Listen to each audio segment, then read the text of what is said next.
Almost done. Good to see you guys. I was just listening to opera. I don't know why, but it just sounded good. And I was listening to opera before I went live, and it was actually quite beautiful.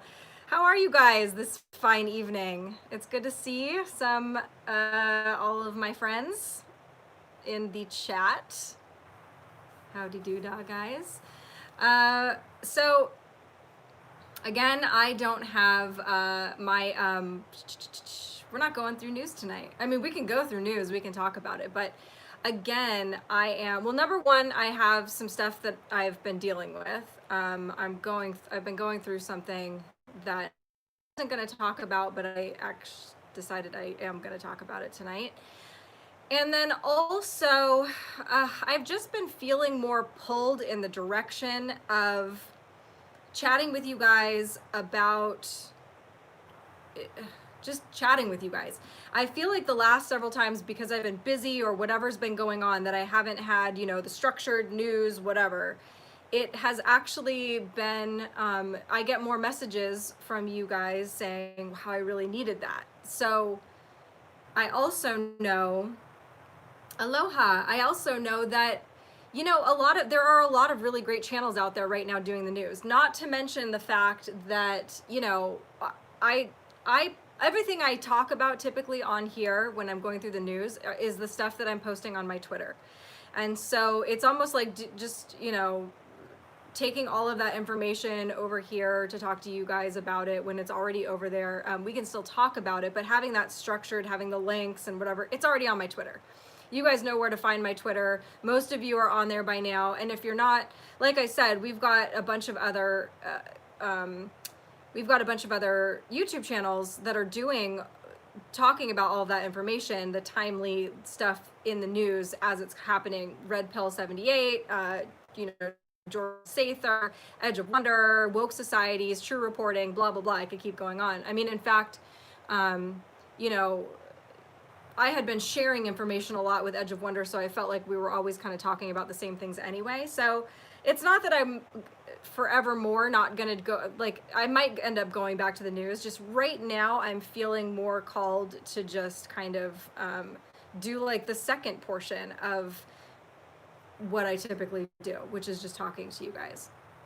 And I also, it's raining on you. Oh, I'm jealous. Actually, it was like kind of sprinkling. The weather has been really weird here today. It's been very strange. But I'm jealous of rain. Actually, you can kind of see, can't you? Ooh, there's my trampoline. It's my trampoline. Yeah, exactly, spicy conservative. Just unpack things, I don't know if you were talking to me there, but I'm going to pretend you were. So, okay, so one of the things that I've been going through recently that I wanted to share with you guys is my son started school. He started kindergarten, and they were doing the distance learning. And I was like, whatever, this is cool. He's doing Zoom. It actually wasn't. It wasn't really that cool because it was a ton of work he had like 5 Zoom calls a day. He has 5 or 6 different teachers, literally 6 different websites that all have different logins, all these different electives. He's learning Chinese, like it's crazy. He's in kindergarten. But he was really liking it, and he really likes school, and so whatever, I was cool with that. Then all of a sudden last week, we find out they're going back to school this week. And so he got really excited. He's talking in his class with the teachers, with the other kids in his Zoom meetings, and they're all getting excited to go back into the classroom, and the teacher showing them the classroom and the toys they'll play with and the things they'll do or whatever. So he's getting really excited. Then I get a voicemail on, I don't remember, was it Thursday or Friday, giving all the parents updates, and I find out they have to wear masks. And I just was so disappointed, scared. What do I do? I mean, I went through a million different thoughts. I'm like, I've got 5 days to research homeschool. What am I supposed to do? And so it was really weighing heavily on me. It's my child. Through the entire thing, I have not put a mask on my child. We don't I haven't had to, and I wouldn't have taken him somewhere that I had to do that to him. I feel very strongly about what it does to people psychologically, and children especially. And I didn't even want him to be around people in masks because, not that I'm sheltering him completely. I remember when my dog died, and I was like, I'm not telling him yet. And some people got mad at me, like, you can't just keep it from him. By the way, that was like 9 months ago, and he still thinks that she's at a sleepover. So, oh, awesome. So, yeah, so I was having a very hard battle in my mind with this because I didn't want to expose my child to that. I mean, he knew when he went to preschool, the teachers were wearing masks, and that was pretty much it. They were doing a little bit more hand washing, but as far as the rest of the day went, it was totally just normal, business as usual, except the teachers were wearing masks. And I explained to him, there's a sickness, it's not a big deal. It's not going to hurt you. It's not going to hurt, anyone you know, but we're doing it to protect people that are really old so that they don't get sick. And, he understood that. And, anyway, so, yeah, I called the doctor. The doctor was no help. At this point, obviously, a lot of parents are feeling the same way. And you can tell. So, why I wanted to talk about it was, this is one of those situations where, I also, not that this was this was not the most important thing to me. My child is the most important thing to me. And this other thing in comparison, I couldn't care about. But there was an element of being like, I am an actual hypocrite if I send my child to school wearing a mask. All I talk about is standing up and not caving and not giving in and blah, blah, blah. But when it comes to your kid, and your kid is excited to go to school, and it's like kindergarten for the first time, I was really struggling with that. And so I'm just being honest with you guys. I was gonna keep this private, but you guys know me, I really can't. Like, I don't know what's wrong with me. I really can't keep things private. So no, I made this decision to talk about it because I think it is important, because I know a lot of us are struggling. Even if you don't have kids, most of us have to walk into a store these days and put a mask on. And it's because we know that the people we're going to be fighting with are just employees of a place that are being told to do that. They're being told that they have to tell you to wear a mask. And our battle is not with them. And we know that it's easier just to put the stupid mask on and to get our grocery shopping done, or whatever it is we have to do. And there is that strange balance between standing up and, feeling like you're going to be the only one to do something like that, or making a mess for somebody else, or being a pain in the ass to somebody else who didn't make this decision, is not the one who is, even if they're the one saying, like, can you put a mask on? They've got somebody above them telling them to do it. They've got somebody above them telling them to do it. So it's like, it's kind of ties back into the kind of why Q, I think, is here, because when we talk about standing up and, this supposed civil war and whatever, we know that taking it to the streets is not, it's not the thing. We wouldn't be fighting the real people anyway. We would just be fighting ourselves. We'd be fighting the puppets of, there are a lot of good people that get wound up in just not understanding, and our fight is not with them. Eventually, once they start to get it, these are going to be our allies. And we can't, really get to it's the lawmakers, it's the people in charge, it's the elite, it's the, shadow government, whatever you want to say, that our beef is with. And so, yeah, this was a really hard decision for me. I cried all weekend. I talked to everyone I know, just trying to get some kind of, I just wanted to talk it through with people, because just to get input. There were just so many awesome people that I talked to this weekend.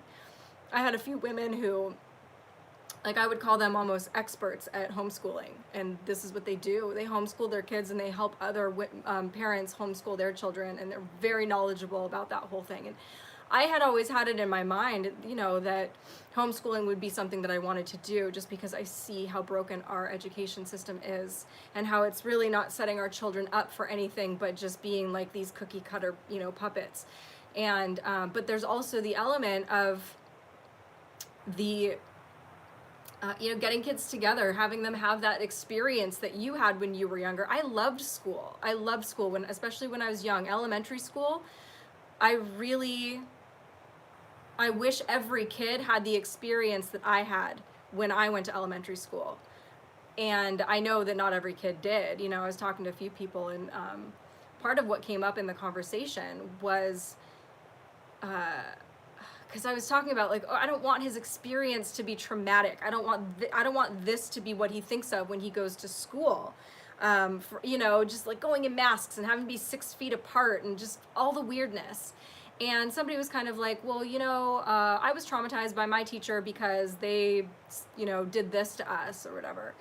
And I just have this very strong feeling that like, how messed up is that? It shouldn't be like, oh, well, they're going to get traumatized anyway, so you might as well get it out of the way early. Like, no, trauma should never be a part of childhood. Whatever that teacher did to this person when they were younger, they should have gotten called out and fired, and that should have been the end to it. Parents should have more of a say in their child's education, including the educators. And if they don't feel like they're treating their child right, like there should just be more of like a symbiotic relationship between the parents and the educators, where they're kind of in it together. And there has been a huge shift towards the educators feeling like they have the authority over your child, like they know better than you do as the parent what is good for your child, which is absolutely ridiculous. So, Kate, you're not alone. I pulled my son last week. All the private schools were full, and he lasted a week and a half with complete e-learning. So the e-learning I knew was just a temporary thing. And like I said, he was liking it. He was looking forward to it. I was really the one that was hating it, because I had all these different logins. It was driving me crazy. But since I was doing all the logging in for him, he didn't care. He just showed up, and he was having books read to him, and he got to look at his other classmates and stuff like that. He was actually kind of enjoying it. But they're obviously not offering that anymore, that they're back, because obviously the teachers don't have time for that. And I had 5 days. I really didn't even think that this was going to happen. I live in an area that I think is pretty awake and not crazy, and I really just didn't expect that they were going to make 5-year-olds wear masks to school.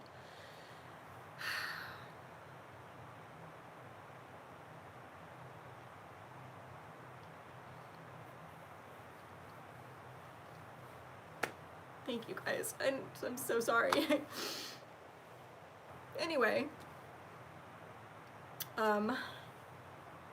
it was a really tough decision, and ultimately I left it up to my son, but I also had to be very careful not to say, I didn't want to make masks scary for him. I didn't want to say, like, it's going to be uncomfortable, and it's going to be hot, and you're going to blah, blah, blah, and, it's up to you. So I had to both sugarcoat it just in case he was going, and also, leave the decision up to him. And I decided, I'm also, and there's another element to this, is in that I am not the only parent to this child. So there was a point in which I was just like, no, I just had my mind set on it. I'm gonna homeschool him. But his father did not want that. But he's a very, we work together well. He's not a tyrant, and neither am I. We do come together, even though we don't always see eye to eye. But he was arguing it with me, and he was saying some of the things back to me that I was thinking myself. I want him to have a child, like a childhood like I had. Like I said, I had a really great experience in school, and I wanted him to have that. And these are the things he's saying to me, but I had already had my mind made up, so it was kind of like this struggle. I have to not look at the chat because I'm fine until people are kind. And then when people are kind, and that's when I turn into a blubbering baby. So I left it based, I said, well, let's just ask him. Let's see what he wants to do. And he was like, I want to go. So I figured I would send him and see how it went. And if he came home and said the experience, you know, even if he said it, even if it didn't have to be terrible. I don't need my son to have a terrible, awful day where he comes home crying for me to be able to put my foot down. If he even would have had just felt a little weird about it, I would have said, let's take you out. We'll do something temporarily. And once this mask nonsense goes away, which we know it's going to, that's the other thing. It's like, I knew it was temporary. If it was like every school was going back, every school was doing this, and this is just the way it was going to be for maybe the next year or forevermore, then I would have felt a little bit differently about it. But I was also feeling like, why am I going to traumatize my son for something that might be over in a few weeks or a few months? So it was tough. And there's the added element of knowing what we know about this and how they're using fear against us. And, you know, that makes it very different. It's a part of me was like, I wish I was asleep. I wish I thought that this was totally necessary and it would put me in a better place psychologically maybe, where I'm like, okay, well, it's keeping him healthy, so whatever. But I know, see, Tony says, say no and it will end, Kate. It wasn't just up to me. If it was just up to me, I would have just said no. No, we'll put him in school next year, or I'll homeschool him until next semester or whenever this is over. But it was already too late. He was already excited for school. He had already started his classes. He had seen his classroom. He knows his teacher. He knows his classmates. He knew the song that they sang every morning. And, you know, it was already, I would have been taking it from him at that point. And he would have been like, what happened to school? What happened to my friends? What happened, you know? So anyway, that's what I had been dealing with this past week.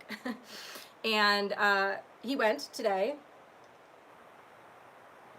And he did okay. But same, like, it might be this excitement of it if he, look up Peggy Hall. She has great info on masks, The Healthy American. Thank you, Brandy. I will do that.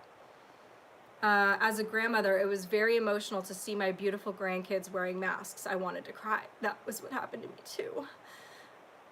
When I put one on him, that was really hard. It was weird. I hated it. And then they also did this thing where we had to pull up. Okay, this is my child's first day in kindergarten. You picture this in your mind, your whole, you know, from the time this baby is born. You know this day is going to be hard. You know it's going to be hard to say goodbye. And you picture, you know, walking them to their classroom and giving them a hug and a kiss and sending them off where you can at least, you know, may have an exchange with the teacher and say goodbye. And it wasn't like that. It was literally, you had to pull out. Pull up to the school. We weren't allowed to get out of the car. Somebody comes and opens the door, you know, I unbuckled him and, you know, he gets out and then he gets escorted to his classroom. And he was in a great mood this morning. And I was making sure to keep it that way. You know, I was joking around with him the whole time we're in the line to, you know, get up to school and stuff. They don't allow face shields, Christina. Yeah, that was in one of the things.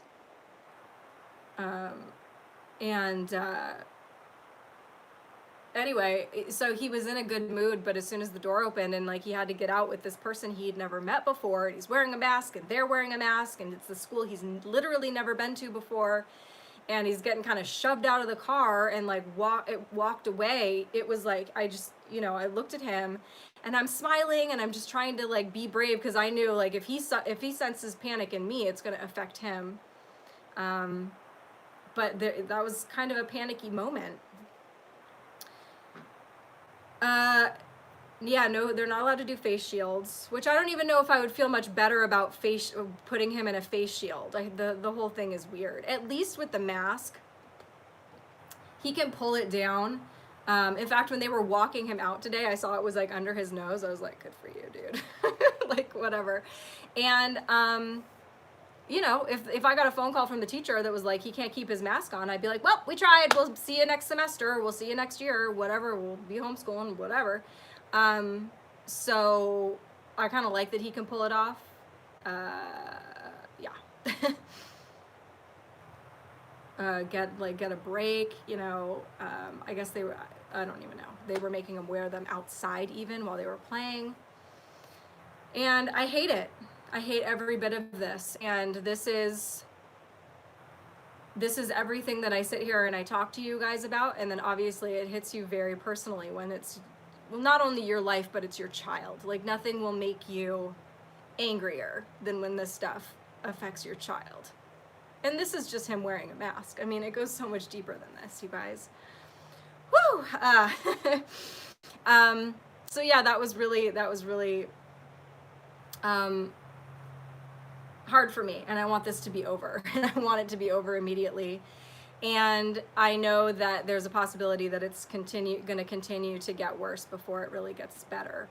But I do believe it will get better. I do believe that, you know, whether it's November 4th that it gets better, whether we get it maybe before then, I do believe that there's light at the end of the tunnel, and it is coming. Was a homeschool pod not an option for you guys? Oh, hi, Celine. Like I said, I had 5 days to prepare. If I knew about this last month, then he probably would be homeschooled right now, because he wouldn't have already started school. He wouldn't have already been excited for it. I would have been more prepared mentally. I was ready. Like I said the other day, I was like, I'm going to do it. I was talking to 3 different women about homeschooling who were giving me all kinds of great direction, which, by the way, after I talked to, I mean, I know they'll be okay with it, but I just want to clear it with them. After I talk to them and clear it with them, next time I speak to you guys, and probably on my Instagram and Twitter, I'm going to give them a shout out because they're incredible. But yeah, I really didn't have time to prepare for that, and it would have been very different if I had. Yeah, it'll be over. It'll be over eventually, and I just want it done and over now. I'm looking for people who want to do that, but my son is going nuts without seeing friends. You know, yeah, that's hard too. I got really mad because I have, in the local area that I live in, there's a big Facebook group. I kind of live in a cowboy town, which I really love. And before I moved here, I was moving from California. And I remember somebody's like, oh, you have to add yourself to this, you know, the local group. And I did. And every post was like, what kind of snake is this? Can I shoot this off my property? Like, I was like, I'm going home. This is where I belong. It was super awesome. And it's like a cowboy town. There are lots of horse and cattle ranches and things like that. Where was I going with that? I don't even remember right now. Hold on, I have to go look at what I read over. So I don't go on there much because I'm not on Facebook much, but I go on there because I was gonna reach out to other parents and be like, hey, is anybody else homeschooling? Does anybody want to talk about it with me? Anybody else's kids going to this school? You know, trying to reach out to other parents.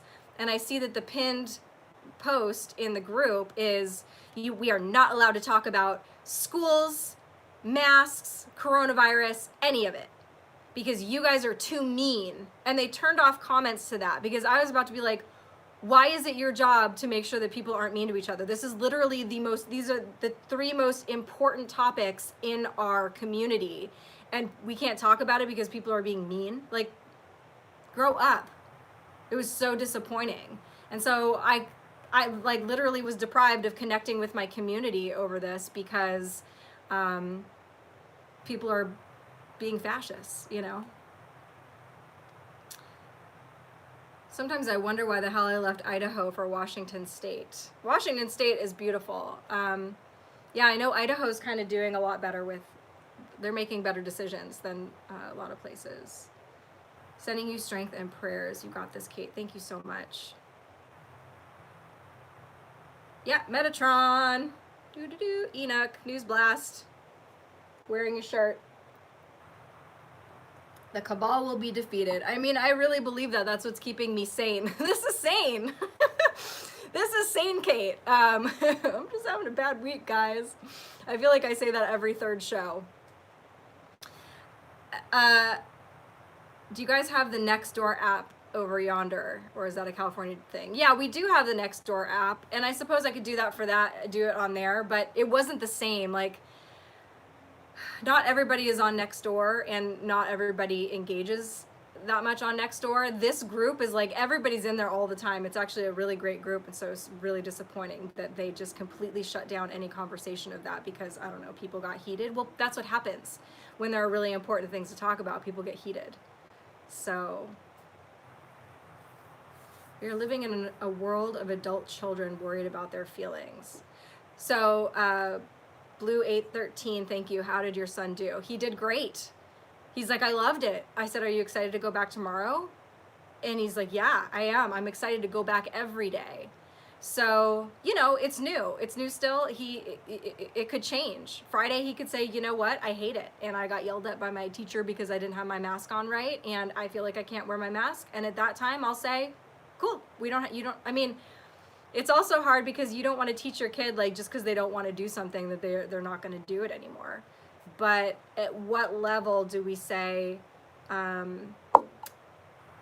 you know, that's the fine line that you need to walk. I don't have a child. My child is actually, he's not manipulative, and he doesn't, I don't think that one experience would turn him suddenly into a child that will be like, I can get what I want if I say that I don't want to do it, because it literally won't work for him any other time. But if he, at some point, he says to me that he doesn't want to go back, he's not going back, and that's just that. You know, at least not until this is over. Because the school, that's another frustrating thing too, is that the school is actually really awesome. I did a lot of research before choosing this school. I toured a lot of schools and really fell in love with this one. And I fell in love with it mostly because the faculty is really just sunshiny. They're just, I don't really know how else to put it. They just seemed like people that I would want my child to be around. They were happy, it's like total school spirit, and just nice, kind people. They always remembered me when I went in there, and so I really like the school, and it's not their fault. Really, I mean, honestly, it's not their fault. They're getting their orders from higher up, and so it's very possible that some of these people in the faculty, maybe even the principals, like, this sucks, I hate it, I don't want to do this, but we have to.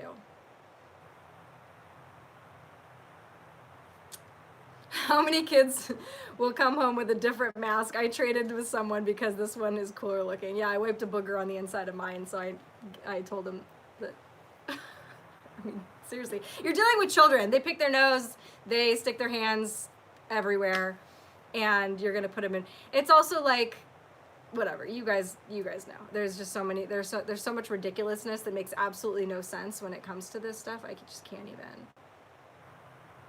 My hat is times 10 tip to all the parental units navigating this mess. You all are heroes. Thank you. It is not an easy time. Yeah, so that was that. And so, you know, again, I wanted to, like, show up and do this, but I was just like, you know, I just didn't feel like putting all my notes together and stuff like that were necessary for tonight. Like I said, there are so many different people out there doing that. I also kind of wanted to talk, I had a great talk this morning with Alara. We were just talking about the inner work. Okay, so I always kind of focus on what's happening in the world and you know, trying to get people to wake up, trying to get people to see the truth through all of the fake news and decipher things and connect dots and all the things that Q has taught us to do. And I'm almost feeling like that is moving on its own now. Like, people are doing that. I'm seeing it everywhere. And that has me feeling very hopeful, but it also has me feeling like what's next? What is my role now? what can I do to best help people now? Because I feel like that's already kind of got the ball rolling. Like I could continue to do that and that's fine. But I'm also feeling more driven to like give these personal experiences with you guys and talk more about what is it we are, okay, now what? Now that we're awake or waking up, and now that we're questioning the right things, and now that we've got eyes on the right information, and we have a more clear world view than we had before, and we see the corruption and we see what's happening and what's not happening. Now what? Now what do we do? How do we become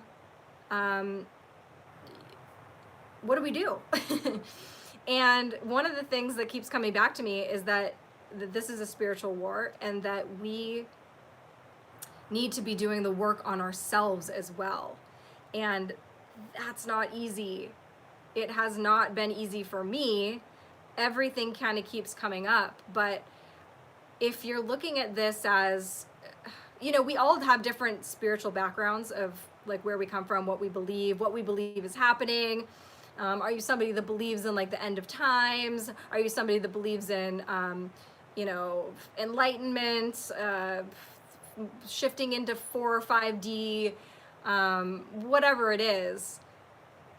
I kind of feel like it's an important time for us all to be, I just want to be urging everybody to looking at what it is that they're doing in their own lives and just pretend like you woke up dead tomorrow and you were like, oh shit. Okay, well, let's take a total of everything that I've done in my life. Let's look over my life and what I was doing towards the end, and what do I wish I could have changed, or what do I think that I should have been doing more of, or really that's kind of the perspective that I've been looking at things from, and trying to figure out what I can do to shift the balance of being more in service to others than to myself. Because ultimately, no matter what you believe, whether you believe in karma, whether you believe in God, whether you believe in whatever, it all comes down to how you behaved and how you learned and how you grew while you were here. And that's just it. So I have been looking at that in myself a lot. And also, I don't think that you need to like go out and dedicate every waking hour of your life to, you know, homeless people on the street or people you've never met. It's really just tipping the scales a little bit in favor of being service to others rather than service to self, taking care of others just a little bit more than you take care of yourself, while keeping in mind that taking care of yourself is also being of service to others. Because if you're taking care of you, number one, you have more strength and more resources in order to take care of other people. But number two, nobody has to take care of you. I have learned time and time again, when I neglect myself, guess what happens to Kate? Kate's got to lean on every single one of her friends. A lot of people in the chat can attest to that. So if I'm not taking care of myself, if I am not cleaning up the areas of my life that I need to clean up, then it's going to fall on other people as well. Not that my friends here don't love to be with my shoulder to cry on. By the way, I just want to say my friend Celine is in the chat. You can see her there. This is like one of my nearest and dearest friends. I love this person so much. She is my friend who has like literally called me a couple of months ago and she was like, I'm awake, I don't know what to do. And so having her in here is just, like, I couldn't be happier. I really couldn't be happier. She is just the coolest, funniest, smartest, most awesome chick in the world. And you know, we had kind of drifted. We hadn't been we're both very busy with our families, et cetera, et cetera. We hadn't been talking for you know, a while, just because that's what happens in adult life. And I love seeing her like liking my stuff on Instagram, and it's like really, really cool. So it can happen, guys. Not that Celine was ever. She definitely wasn't, you know, one of those people I was like, oh, she's never gonna get it. She kind of always got it to some degree, but we all know what that's like. Even myself, I got it to some degree, but it's like you fall hard. So, welcome to everyone. Say welcome to Celine. Anyway, guys, I just, yeah, I just felt like I wonder why you left Hawaii for Arizona also, Alara. During these like past couple years, I feel like a lot of us have been shifting around the globe or shifting around into certain places. It's almost like we've been moved into like a grid system. And while we would really love to all be together living in the same location, maybe there's a reason that we have to all be kind of spread out. But I don't know. I feel like there's something was drawing me to Arizona also for some reason. Average Patriot or Joe Patriot says, my best friend of 15 years is voting Trump after always voting Democrat. That's really awesome. See, you guys, we are seeing the results. You know, we're seeing this happen little by little. We're just so traumatized by believing that we were by ourselves and that nobody else thought like us and that everybody hated us, that it seems like we haven't tipped the scales yet, but we absolutely have. Yeah, I'm believing more and more in. I remember one of my best friends in middle school, Jessica, was always like, everything happens for a reason. That was just like, she would always say it. She was very positive and cool. Actually, I kind of attest, I had two friends, Jenny and Jessica, in middle school who were like gorgeous, and they were the cool girls, and they were like, you know, beautiful and like developed before everybody else. And so everybody kind of looked up to them. All the girls wanted to be them, all the guys wanted to date them. And the cool thing about it was that they were such nice people that it made it literally cool to be nice. And when all of these people, and I think it really honestly affected our whole school, I'm not kidding. When people talk about these horror stories that they had in their middle schools about people being bullied, not only was I not bullied, but I never saw anybody get bullied. So it was very interesting. It was like, I feel like these two girls really had like a huge influence over this entire crop of children, which is really cool. But anyway, Jessica always used to say, everything happens for a reason. And everyone's like, whatever. But it's true. And for whatever reason, whatever it is that is, whatever crap is coming up in your life, whatever you're being forced out of, whatever you're being forced into, it's all connected to whatever it is that's going on right now. And I'm going to say that it's probably connected to whatever your mission is now. And it's going to be clear soon. I think that Kate, we're gonna act like your math teacher didn't bully you. He didn't bully me, he cultivated me. He forced me into being a better person. He was kind of a bully, but in a great way. Foil, you bullied the bullies. That's good for you. Yeah. Good, those bullies need to be bullied. That's something that they don't teach you nowadays. They don't teach you to stand up to bullies, and that if you like pummel a bully, that it'll make them stop. Anyway, Trump bullies Biden. Yeah, but that's great. He doesn't bully him. He just outshines him in every way. Anyway, it does feel good to give a bully a dose of their own medicine.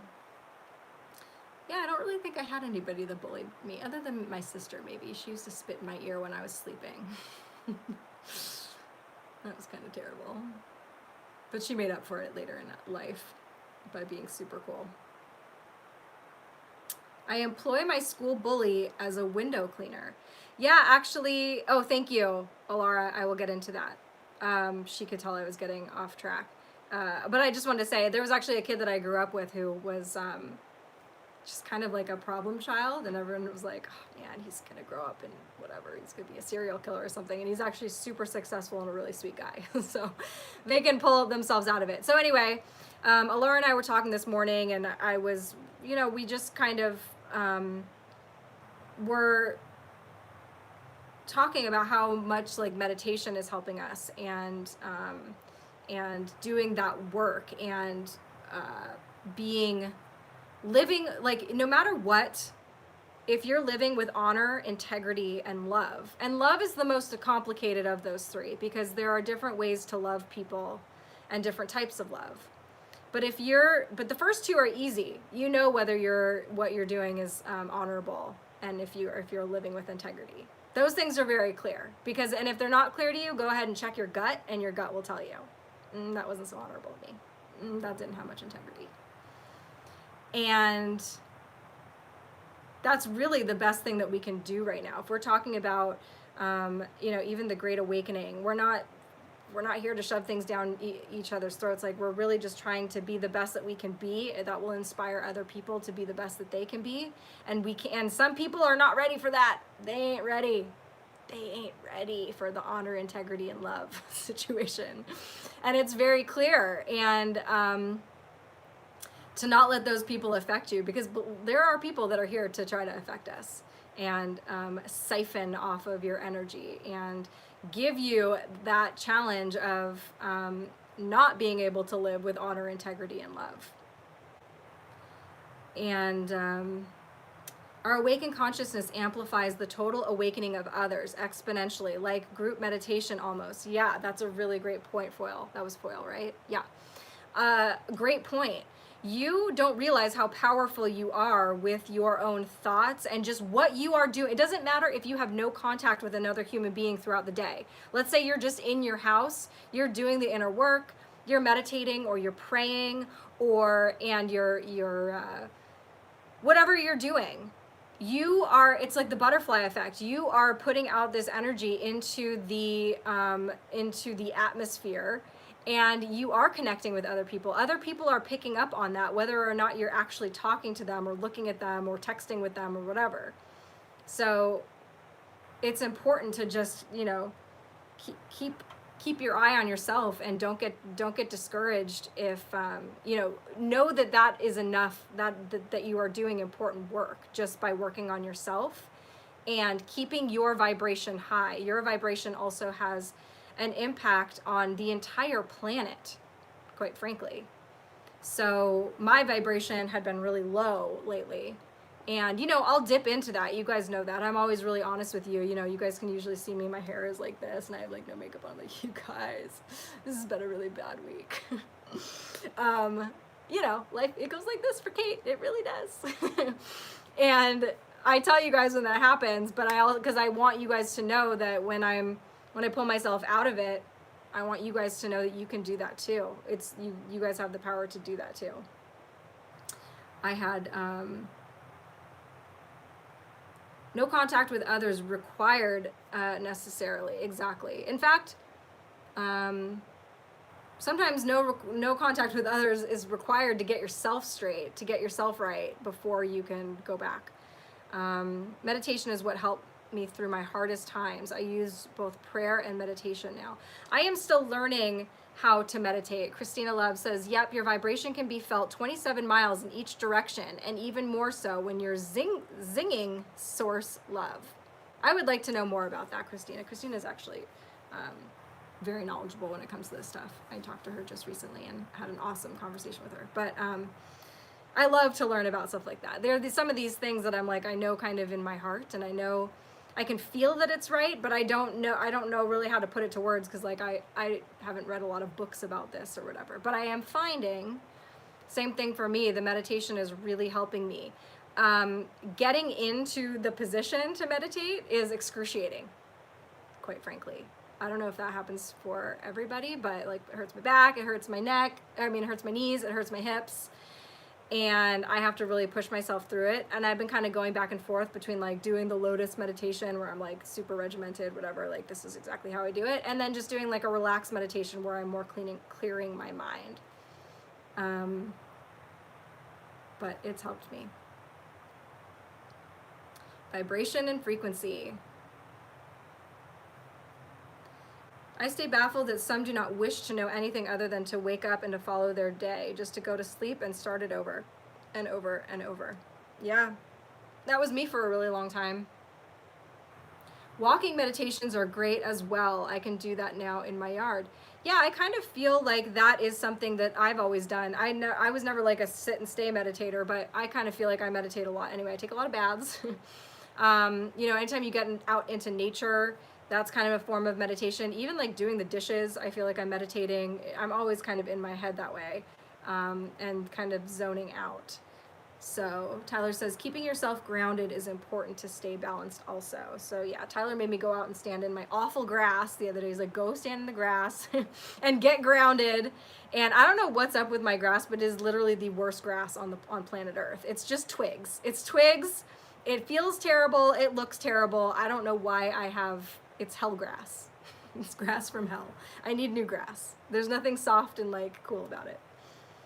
Kate, you need to get on the court and drop 30 points immediately. You mean to tell me that you can't ball? No, I'm not really a sports person, as you can tell by my use of the term sports person.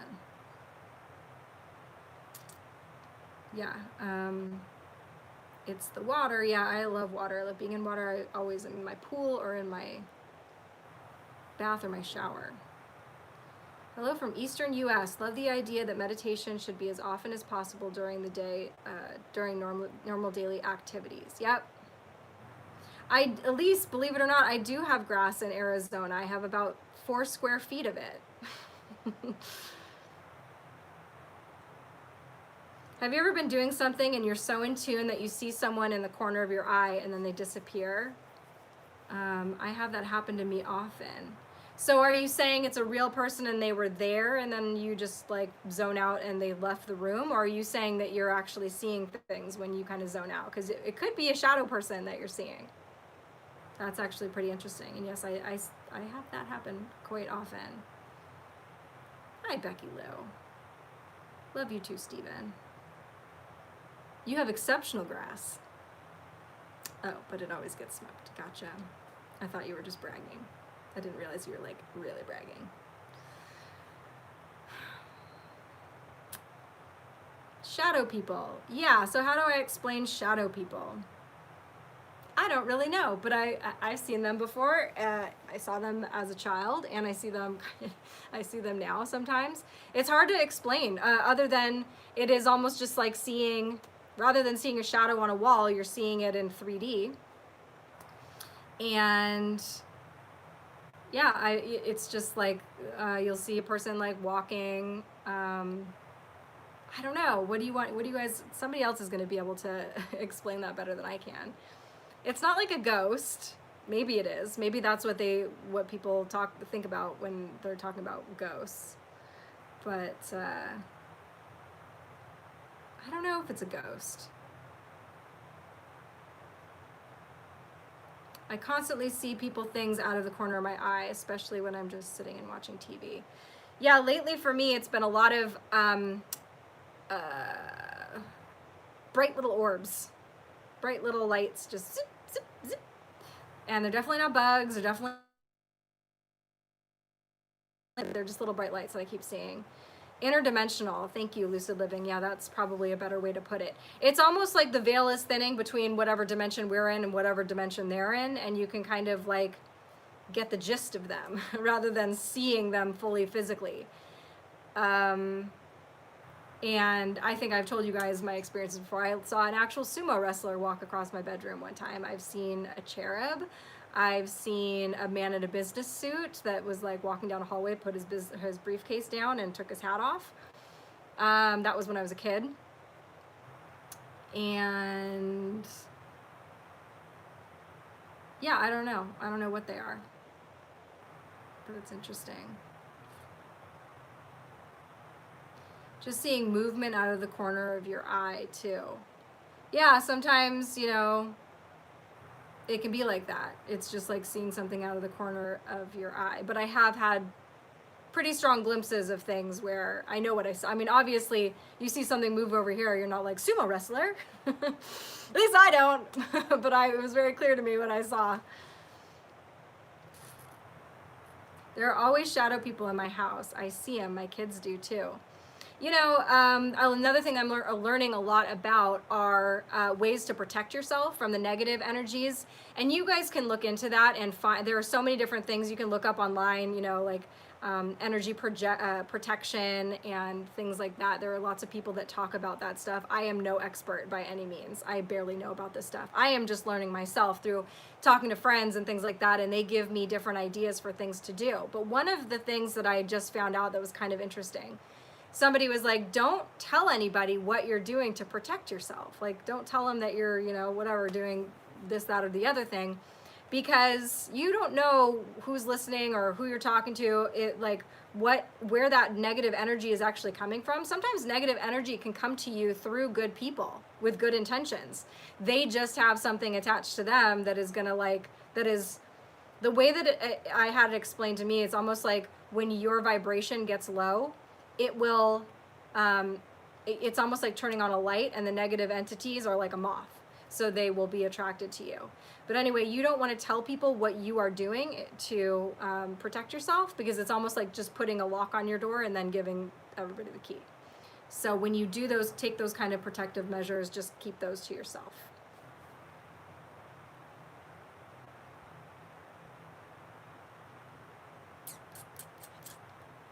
Yeah, everybody's got their own stuff. I mean, and I've had friends be like, "Oh my gosh, you have got to do this, and this is gonna completely change your energy, and this is gonna clean up whatever is going on with your aura here, because I kind of see it and whatever." And I'll try it, and it will do nothing for me. And then somebody will mention something else to me, and I'll try it, and I can like absolutely feel or notice a difference.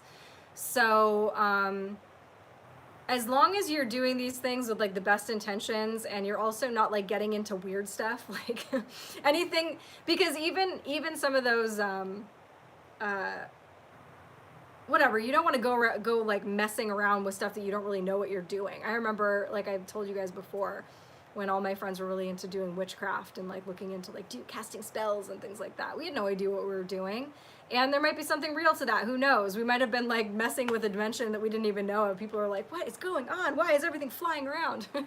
It's because you had like 8th graders being like, we call these spirits dummies. So you definitely, I mean, some stuff just makes sense. You're just using the elements of the earth, like salt water or whatever it is, to cleanse your atmosphere.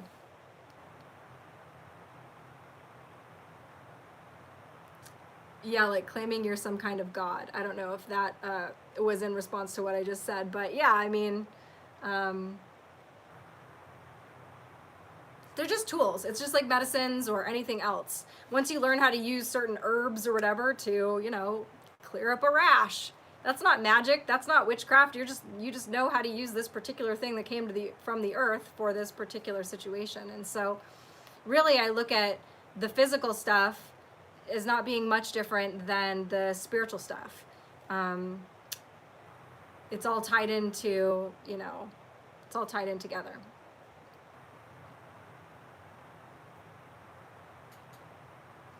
I think the Craft movie had some influence on that summons crap. Yeah, Danielle, I think you're right. They've always had a lot of stuff like that. I remember when I was little, there was a movie called The Watcher in the Woods. Did you guys ever see that movie? I was obsessed with it. My best friend Diane and I used to watch it all the time.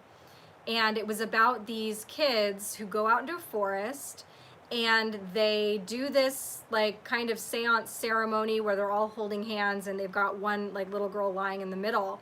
And they do it just so happened to be like on a particular night with a particular moon, like when a lightning strike hits this whatever, and they end up accidentally sending her into another dimension. And so the whole movie is kind of like they're being haunted. These kids are grown now, they're adults. But yeah, anyway, there was that total obsession with you know, seances and witchcraft and all of that stuff that came in through our through entertainment for kids. There's no wonder that I saw even a children's book, literally, that's out currently, that is like summoning demons for children. Literally, it's a child's book about summoning demons. And I haven't looked inside the book or whatever, but even just the sheer fact that that's what it says on the cover is terrifying.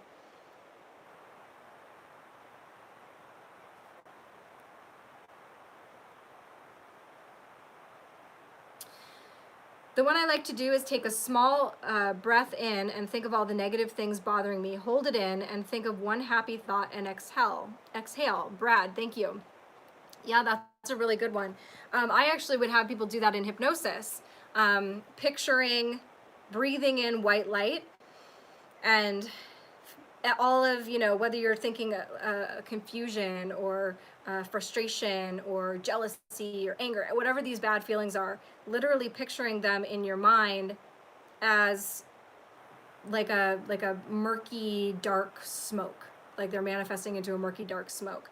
And then when you exhale, you picture breathing them out. You breathe out the dark smoke and you breathe back in white light. And like a friend of mine said the other day, whatever you imagine is real. There's probably a better way to say that because I knew what he was saying to me. But it is true. Like, if your subconscious believes it, that was one of the things I learned in hypnotherapy. You can use any kind of metaphor you want for all kinds of things, but if you get the subconscious to accept that you're actually doing that work, you are actually doing that work. You are actually going to be exhaling out those negative feelings and inhaling something positive in its place. And you can physically feel the difference of it. So that's worth a shot. That's something you don't need to be hypnotized in order to do. Just use your mind as the visual tool that it is to take that moment, that breath. Your breathing is connected to your heart. You slow down your breathing on purpose, you will slow down your heart rate. So anytime you're feeling that kind of anger or you're feeling caught up in those ugly feelings, you do have control, believe it or not. Why placebos work. Exactly, Blue. Laura sees all kinds of stuff.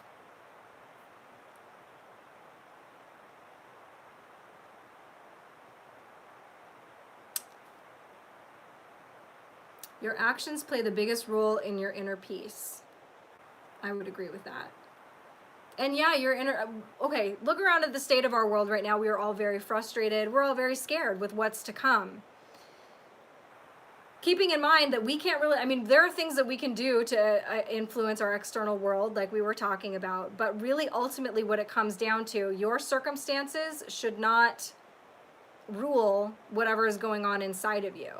And even if it's the end of the world tomorrow, it doesn't matter what you're trying to manifest out here, as long as whatever you've got going on in here is good. So I guess that's why I felt compelled to talk about that. That's really what I tend to be focusing on more these days. Even though I'm still doing the whole Twitter thing and trying to get that information out there, really the bulk of my day now is spent, with my child and getting right with myself and feeling good about myself. Because I know that when I feel good about myself, when I am living with integrity, honor, and love, that nothing out here is affecting me. Even this whole school thing, even though I did not like it, if I had been a little bit stronger in myself, either way, he went to school today, right? I could have made that decision without all of the tears and the anger. I was literally screaming on the phone with a couple of my friends about some of the things that I wanted to do to these people that were doing these things to these kids. And my one friend was like, yeah, that's not helping anything. I was like, I know, but I just need to scream it. I need to scream it right now. But getting right with myself, the result would have been the same. I still would have left it up to him. He still would have had a great day today. And, there you have it.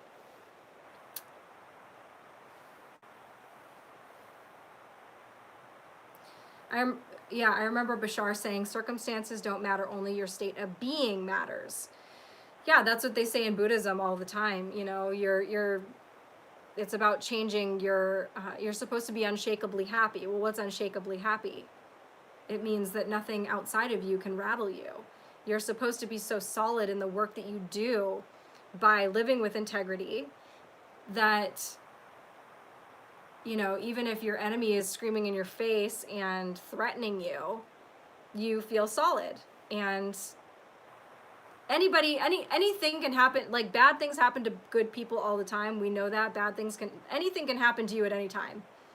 A meteor could come through my window right now and blow me to smithereens. I can't do anything about that. But what I can do is live a life that no matter what happens on the other end of it, I'm going to be like, I think I did a pretty good job. I think I did. I'm trying.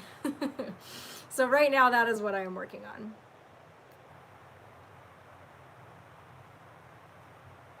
Oh yeah, the stars talk to Alara.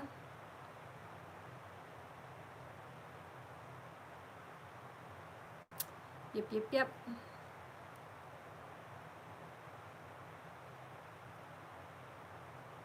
Dance in the storm, but not in the open fields. That's good.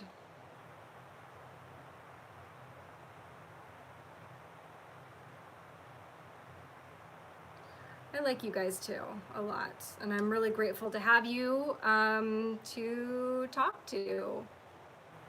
And I've made some awesome friends. You guys like are just I feel really great about